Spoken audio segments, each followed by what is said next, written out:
Accra. The British authorities have accused 3 members of Ghana's parliament and a former lawmaker of visa fraud, saying the men abused their diplomatic privileges to help people travel to Britain. John Benjamin, the British High Commissioner to Ghana, described the men's behavior as completely unacceptable and said that in some cases, these behaviors may arguably be criminal in nature. His complaints were made in a letter to Ghana's Speaker of Parliament, was leaked to the news media on Wednesday. The men were accused of falsifying visa documents and helping secure travel documents for family members who overstayed their visas. Each man faces a 10-year travel ban to Britain, according to the British authorities. Some African political and business leaders have received attention for long vacations in Europe. Some also send their children to elite schools there or travel for medical and cosmetic treatments. Paul Biya, the president of Cameroon, spends weeks at a time in Geneva, and he was holed up in a hotel there for so long last year. Critics called him the president of the Hotel Intercontinental. Muhammadu Buhari, the president of Nigeria, traveled to Britain and stayed there for weeks this year to receive medical treatment. His absence from his country was never fully explained. While campaigning for office, Ghana's new president, Nana Akufo-Addo, like many candidates in the region, traveled to Europe and America to build up international support for his campaign. One of the legislators cited in Mr. Benjamin's complaint, Richard Akimpong, is accused of securing a visa for a woman he said was his wife, saying she was to accompany him for a 2-week vacation in Britain. The High Commission said the woman was still in Britain. Mr.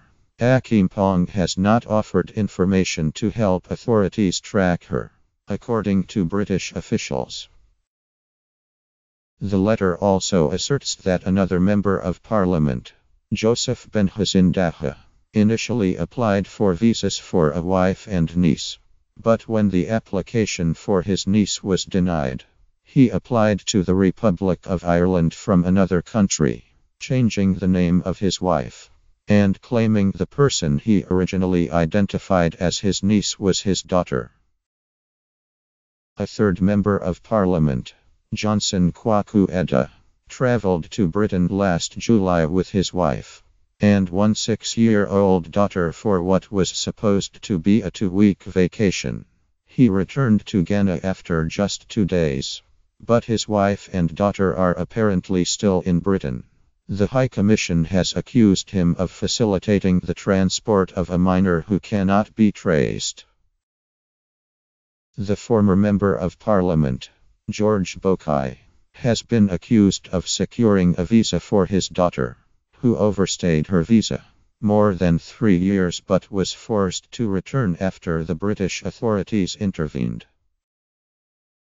Visa fraud is common in West Africa, where citizens pay huge sums of money to people claiming to be visa contractors who can help them acquire visas to Europe and the United States. Some even sell their homes to pay middlemen, who disappear with the cash. Ghanaian authorities in Accra, the capital, broke up a criminal ring last summer, arresting 3 men and seizing about 135 fake passports from 10 countries.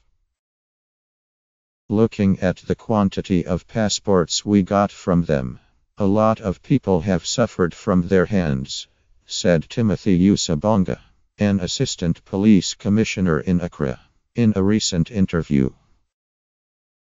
Ghana's Minister of Foreign Affairs described the fraud accusations as very serious allegations and unfortunate. She said she would act on the findings once the Speaker of the Parliament decided what to do. It is possible law enforcement authorities will become involved, said Kate Addo, a spokeswoman for Ghana's parliament. The scandal has stirred outrage among some Ghanaians and dominated the headlines here. "These MPs always bring shame to this country," said Kwesi D., a resident in Accra. "They are paid very well. So it amazes me that some greedy ones are actually involved in visa fraud. The law should deal with them."